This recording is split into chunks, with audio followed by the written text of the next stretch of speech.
Howdy, folks. RL here for Dairy Queen again to tell you about what's hot and what's not. Dairy Queen has some of the best char-grilled chicken breasts on earth, as well as their chicken breast salad. And the burgers are exceptional, cooked on a real grill for the best flavor and less fat. And for dessert, blizzards are unequaled. Personally, banana split is my all-time favorite. Dairy Queen Silver Springs, where we always treat you like kings and queens.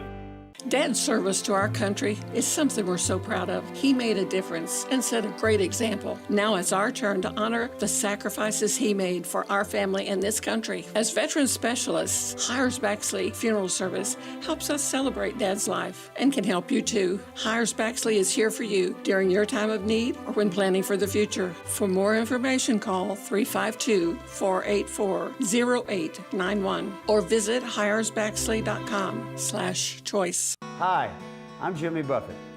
Save the Manatee Club has helped to protect imperiled manatees and their aquatic habitat for decades, but there's still more work to be done. Threats from cold weather, red tides, pollution, and boat collisions continue to take their toll on the manatee. So let's work together to safeguard the manatees and the places they call home. Be the friend they need. Visit SaveTheManatee.org. Thank you. Each morning, we wake up thankful to live in a free nation with liberty and justice for all. But sometimes those liberties can be put in jeopardy, and you may have questions about what to do or who to call. Let Doc Blanchard of Blanchard, Miriam, Adele, and Kirkland help you find the answers. Attorneys at law since 1974 and located in downtown Ocala. If you have legal issues, don't go it alone. Call 352-732-7218. Blanchard, Miriam, Adele, and Kirkland, helping protect your liberties every day. Now you've done it. Have you lost your mind? He's back. And you're listening again. A legend in his own mind. Don't believe me? Just ask him. Here's Tom Schmitz live on WOCA. The Source.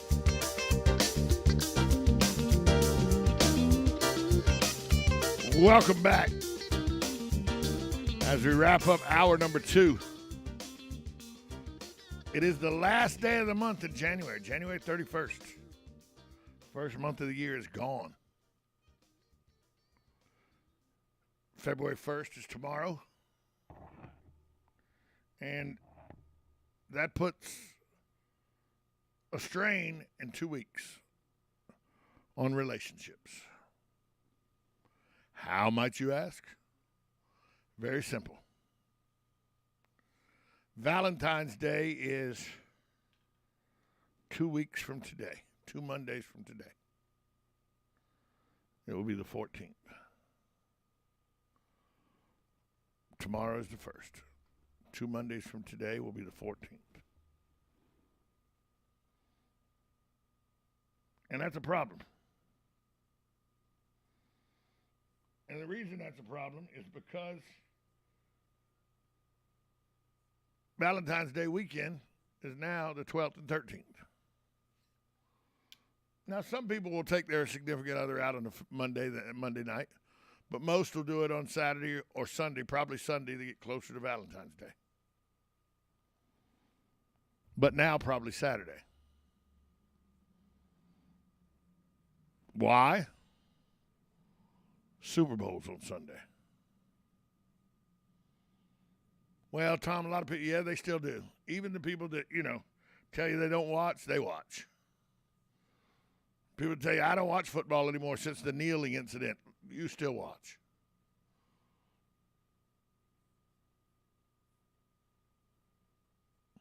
And it's Valentine's Day weekend this year.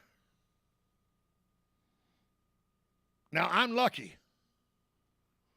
My wife's a football fan. She grew up in the Chicago area. She's been a Bears fan all her life. I can watch football with her and don't have to explain anything to her. Oh, you don't know how great that is. She knows the game of football. She understands it. So when I brought this up to her, I go, Valentine's Day weekend is the same weekend as the Super Bowl. She goes, well, it's the Super Bowl. That's why I love my wife. One of the reasons I love my wife. Well, it's the Super Bowl. She gets it. A lot of you aren't going to be as lucky. All that means is we're going out to dinner Monday night instead of Sunday. That's all it means. Okay? Let's clear that up. That means whatever I was going to do for Valentine's, I just need to do it on Valentine's Day, not the weekend, because it's Super Bowl. I still got to go get the card and the stuff that goes with the card and everything. You got to do that. But I'm doing it actually on Valentine's Day this time instead of doing it on Sunday because it's Super Bowl Sunday.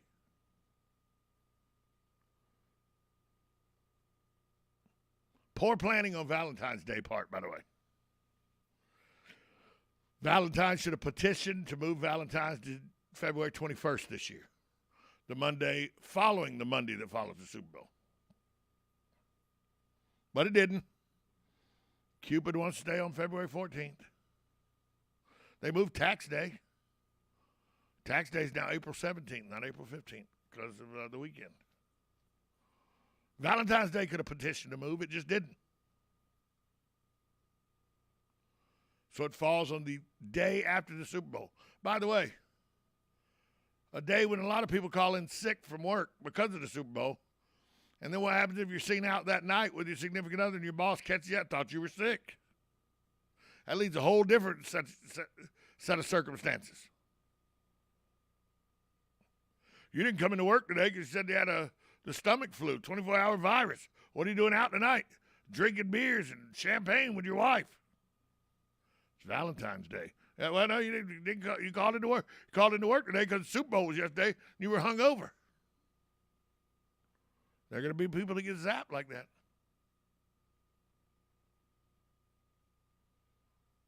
That's one of the fallouts of having Super Bowl Sunday and then Valentine's the next day. You're under your boss's executive assistant. They're ratting you out. You know that. It's going to present some challenges for some folks. Especially those that call in sick on Monday morning and then get caught out with their significant other on Monday night. It's going to be problematic. Unless your wife likes football. Mine does. But Valentine's Day could have petitioned to move. They could have. They just didn't. The U.S. Security Council is scheduled to meet today for the first time. They're going to meet on Russia's troop buildup and threatening actions against Ukraine. The United States has requested this. All the key players are expected to be there and to talk about the Russian invasion and its global impact. Linda Thomas Greenfield, the U.S. ambassador, said Russia's action posed a clear threat to international peace and security. Charter council members of the UN must squarely examine the facts and consider what is at stake for Ukraine, for Russia, for Europe, and for the core obligations and principles of the international order should Russia further invade Ukraine. Russia's UN ambassador, Dmitry Polyansky, responded angrily, tweeting, "I can't recall another occasion when a Security Council member proposed to discuss its own business allegations and assumptions of a threat to international order from someone else." Hopefully, fellow UN Security Council members will see this and not support this clear PR stunt, shameful for the reputation of the UN Security Council and the United States. That reaction indicated Russia may start the meeting asking for a procedural vote on whether it should go ahead. To block the meeting, Russia would need the support of 9 of its 15 members. Senior official with the Biden administration said the United States is in regular contact with council members and is confident there is more than sufficient support to hold the meeting. It goes right to the heart of the role of the Security Council itself, the official said. This preventive diplomacy is exactly what the council is supposed to be doing, and I think member states understand that. So the Security Council of the UN is meeting today to take up Russia's buildup on the Ukrainian border. Russia doesn't like that it's being brought up. The U.S. says it's exactly what should be brought up.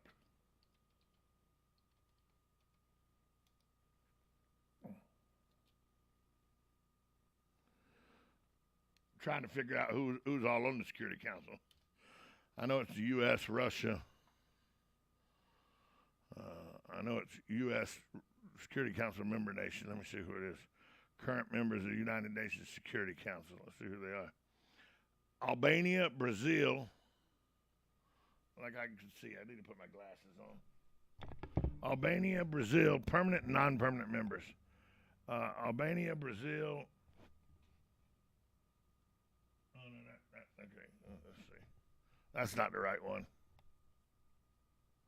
Council is composed of 15 members, 5 permanent members, China, France, Russia, the United Kingdom, and the United States, and 10 non-permanent members elected every 2 years.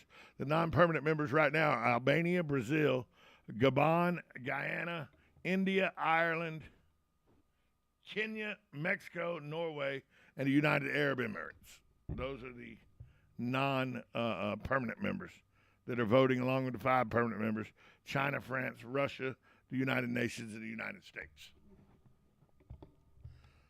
So 9 of those have to vote with Russia not to hold the meeting. I don't see that happening. So they're taking it up.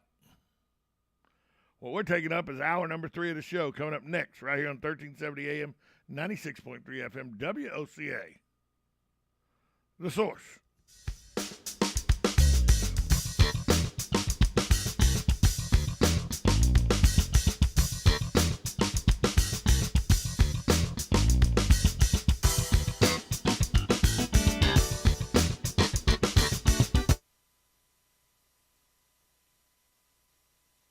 International Airport. This is WOCA AM, W242CA FM, Ocala, 1370 AM, 96.3 FM, The Source.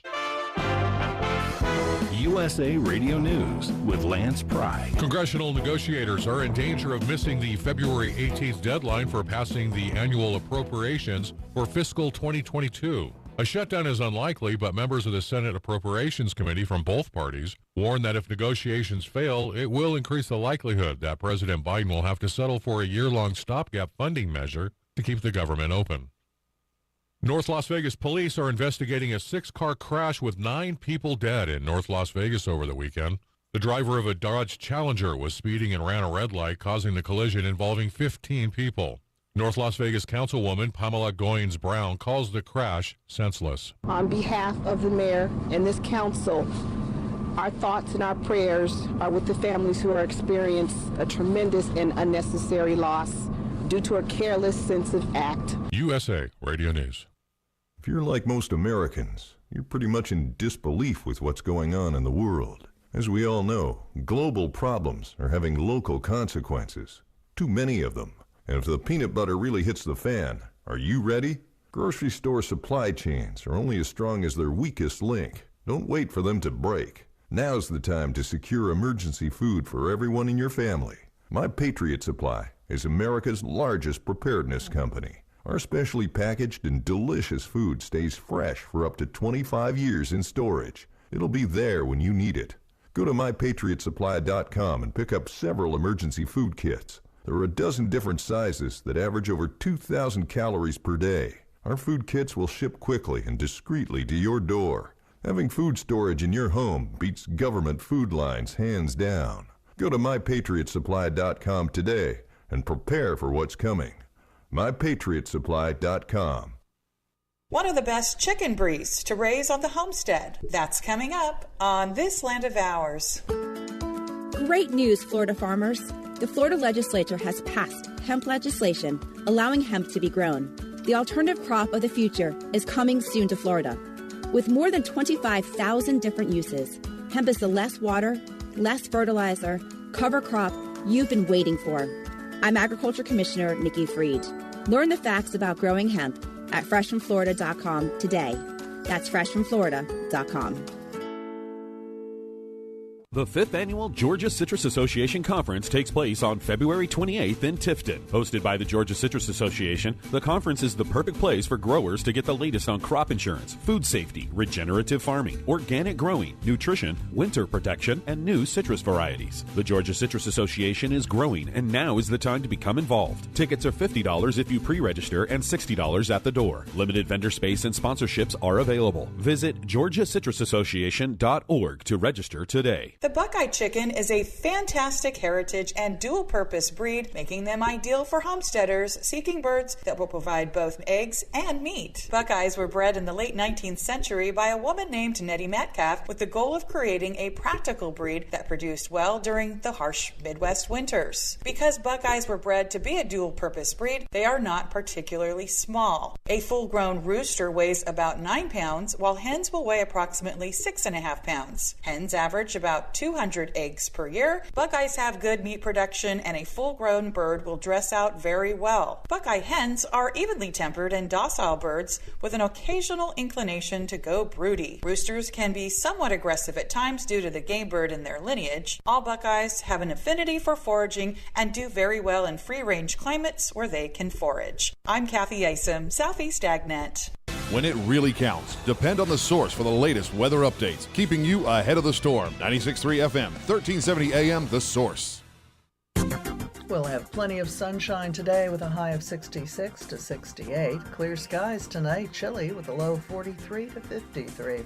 Then mostly sunny and pleasant on Tuesday, high tomorrow 70 to 72. Wednesday will be partly sunny, another nice day with a high of 74 to 78. Mostly sunny Thursday, mostly cloudy Friday. We expect showers late Friday night. From the Florida Weather Center, I'm Holly Holdren. You know what you want to do in retirement, but do you know how to get there? Join Gary and Don Crawford of Pinnacle Retirement Advisors for Retirement with Pinnacle, Saturday mornings at 9 to get answers to your retirement planning questions. Plan today so you can do the things you've always dreamt about doing in retirement. Don't miss Retirement with Pinnacle with Gary and Don Crawford, Saturday mornings at 9. Firm offers insurance services. Investment advisory services offered only by duly registered individuals through AE Wealth Management, LLC.